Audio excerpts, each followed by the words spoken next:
अस्सलामुअलैकुम, कैसे हो आप सब लोग। और आज है जी हमारा 29th रोज़ा और मैं आज का रोज़ा अफ्तार करने लगी हूँ बिल्कुल ये सिंपल सी प्लेट के साथ, जिसमें ये एक तरफ है जी फ्रूट सैलड, फिर मैंने एग सैंडविच बनाया था वो है, और साथ में हैं जी 2 खजूरें और थोड़े से दही भल्ले, क्योंकि खा खा के ना बस बोर हो चुके हैं।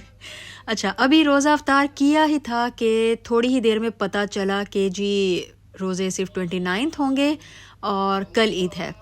यार ये क्या है, क्योंकि मैं इतने सुकून में बैठी हुई थी कि यार 30वां रोज़ा है तो चलो आराम से सारा कुछ हो जाएगा, सारी तैयारी हो जाएगी।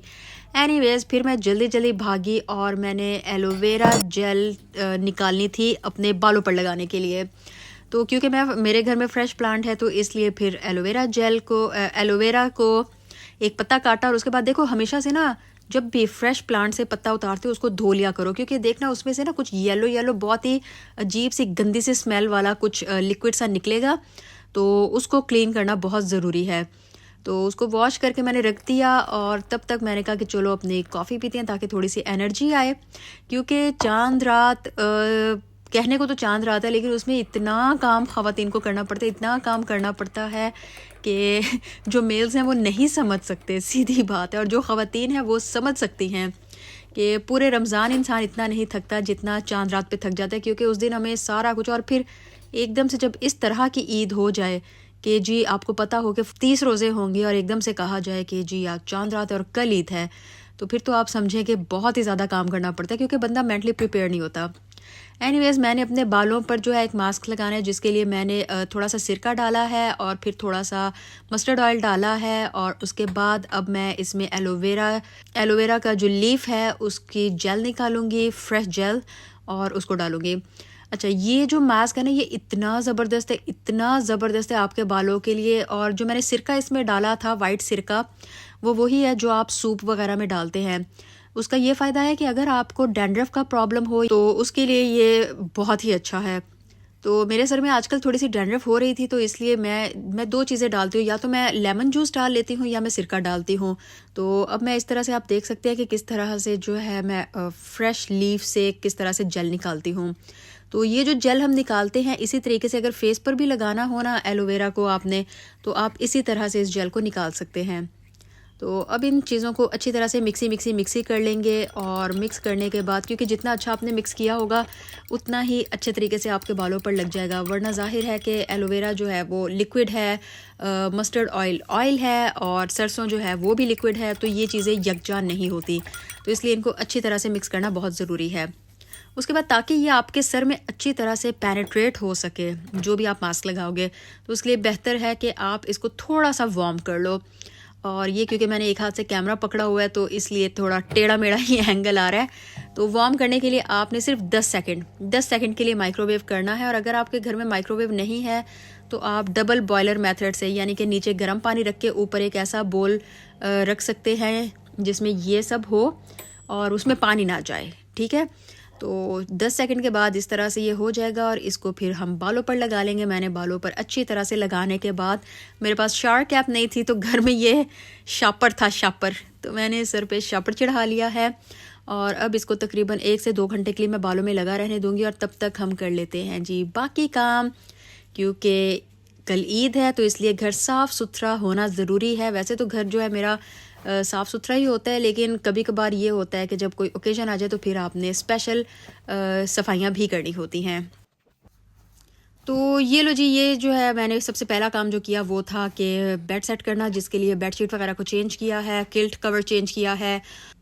उसके बाद जो हस्बैंड की कंप्यूटर टेबल है उसकी भी साफ़ सफाई कर ली है, और शुक्र है कि रूम मेरा ये साफ़ सुथरा हो गया है, बेड अपनी जगह पर आ गया है, सारी चीज़ें अपनी अपनी जगह पर आ गई हैं, और अब मैं सुकून में आ गई हूँ। तो ताकि स्मेल अच्छा रख करे रूम, उसके लिए ये है कि मैं ये अगरबत्तियाँ थी जो कि जिनकी बड़ी ही अच्छी खुशबू थी, बहुत यूनिक सी खुशबू थी, तो वो मैं थोड़ी देर के लिए लगा के रख देती हूँ, जिससे ये होता है कि ना अगर कोई कमरे में कोई स्मेल है, क्योंकि यहाँ पर आपको पता है खिड़कियाँ वगैरह तो बंद रहती हैं, तो अगर कोई स्मेल है या फिर जो है कोई अगर इंसेक्ट वगैरह का भी मसला है तो वो सारा भी इसकी वजह से ख़त्म हो जाता है।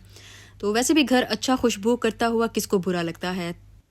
तो बस इस मोमबत्ती की आप देखें, अगरबत्ती की आप देखें कितनी अच्छी वो धुआं निकल रहा है। तो थोड़ा सा इसको कमरे में यूँ स्प्रिंकल कर लेती हूँ, स्प्रिंकल नहीं जो भी वर्ड होगा वो कर लेती हूँ, और उसके बाद इसको एक साइड पे हमने लगा के बाकी काम करने हैं। अब ड्राइंग रूम में आई तो वहाँ पर जो भी चीज़ें थी वो समेटी हैं, हर चीज़ अपनी अपनी जगह पर रखी है। तो अल्हम्दुलिल्लाह ये जो लिविंग रूम है ये भी साफ़ हो गया है। और अब नेक्स्ट स्टेप चलते हैं किचन की तरफ। और किचन में माशाल्लाह से, क्योंकि अभी मैंने जो है इसको साफ़ नहीं किया और थोड़ी देर पहले ही अफ्तारी की थी, तो इसलिए माशाल्लाह से किचन में तो खैर ज़रूरत है काम की।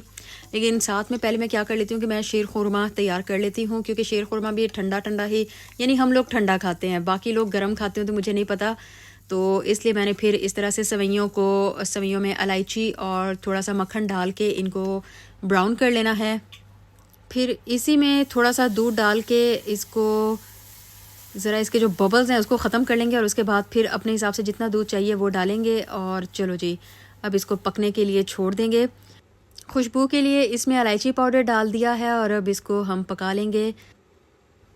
अच्छा, मैं और तुराब है ना, हम लोगों को चीनी का कोई इतना शौक़ नहीं, तो इसलिए हमारे घर जब चीनी आती है उसके बाद वो इतना टाइम निकाल जाती है कि हम हमेशा एक तो छोटा पैकेट लाते हैं, तो चीनी जब ख़त्म होती है तब भी हमें नहीं पता चलता, क्योंकि ये ग्रॉसरी का हिस्सा नहीं है। तो इसी तरह से चीनी ख़त्म हो गई थी और मुझे पता ही नहीं था, मैं बड़े मज़े से सवैयाँ रख के बैठ गई। तो जब चीनी डालने की बारी आई तो मुझे पता चला कि चीनी है ही नहीं, इसलिए मैं जल्दी से नीचे जो साथ शॉप है उधर से जाके पकड़ लाई। तो अब चीनी को उसके जार में भर देंगे और बाकी जो चीनी बच जाएगी उसको फिर मैं सवैयों में डाल दूँगी, क्योंकि ज़ाहिर है मीठी ईद है तो मीठी ही सवैयाँ होंगी ना। तो सवैयाँ हमारी पक चुकी हैं और इसको अब स्टोव बंद करके ठंडा होने के लिए रख देंगे। अच्छा, मैं आप लोग को ये दिखाना चाह रही थी कि ये मैंने इस तरह से, जो हमें जार्स मिलते हैं ना, आपने देखा होगा अक्सर हम चीज़ें लाते हैं, शीशियाँ वीशियाँ लाते हैं, तो उनको फेंका ना करें, बल्कि इस तरह से एक ही जैसी जो आपके जार्स होते हैं उनको इकट्ठा करके मसाले वगैरह और सारा इस तरह से आप उसमें रख सकते हैं। ये जो नीचे आपको रेड लिड वाले जार नज़र आ रहे हैं, ये तो खैर मैंने बाय किए थे।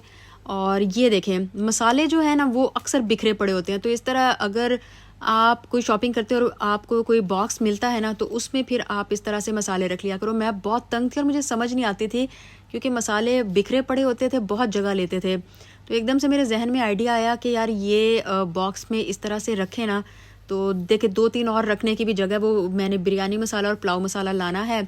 तो ये देखिए, ये जगह भी कितनी कम ले रहे हैं। मैंने एक हाथ से, क्योंकि कैमरा पकड़ा हुआ है तो इसलिए एंगल अजीबो गरीब ही आ रहा है। तो अल्हम्दुलिल्लाह किचन सारा साफ़ हो गया है और ज़िंदगी अब सुकून में आ गई है, वरना जब बर्तन पड़े हुए थे मुझे इतनी उलझन होती है ना कि मैं आपको क्या बताऊं। तो अल्हम्दुलिल्लाह अब सब कुछ अपनी अपनी जगह पर आ गया। बस वो जो पीछे पाइप है ना, वो हीटर के, वो मुझे बहुत तंग करते हैं। मेरा दिल चाहता है कि यार ये तो किचन से निकले, किचन ऑलरेडी इतना छोटू सा है और ऊपर से एक्स्ट्रा चीज़ें बहुत हैं इसमें। तो अल्हम्दुलिल्लाह किचन इज़ डन। काम वगैरह ख़त्म करने के बाद मैंने बस बैठे बैठे, क्योंकि मैं मेहंदी एक्सपर्ट तो हूँ नहीं, तो बस जो जहन में डिज़ाइन आया तो मैंने बैठे बैठे बस मेहंदी लगा ली। टिक्की वाली लगाई है इस दफ़ा मैंने मेहंदी, क्योंकि ये सबसे आसान भी होती है और जल्दी से लग भी जाती है। तो ये बहुत अच्छी मेहंदी है, 5-10 मिनट में इसका कलर आ जाता है और इसको अब ड्राई होने देंगे। क्योंकि आज चांद रात है तो इसलिए फिर हम लोगों ने सोचा कि चलो विंडसर रोड चलते हैं, थोड़ी सी रौनक भी देखते हैं और बाहर से कुछ खाते हैं। तो ये है कोबेदा पैलेस, यहाँ पर है एक रेस्टोरेंट। इनके पास सारे ग्रिल्ड आइटम्स होते हैं, तो हम लोगों ने इनकी जो चिकन अल्फाहम है वो ऑर्डर की और बस अब बैठ के खाना खाएंगे, साथ में गप्पे मारेंगे। और आप सब लोगों को बहुत बहुत चांद मुबारक, जो कि गुजर चुकी है, क्योंकि मैं व्लॉग 2 दिन के बाद डाल रही हूँ। और बिलेटेड ईद मुबारक टू ऑल ऑफ़ यू। आपसे फिर मुलाकात होगी, दुआ में याद रखें, अपना ख्याल रखें, टेक केयर, अल्लाह हाफिज़।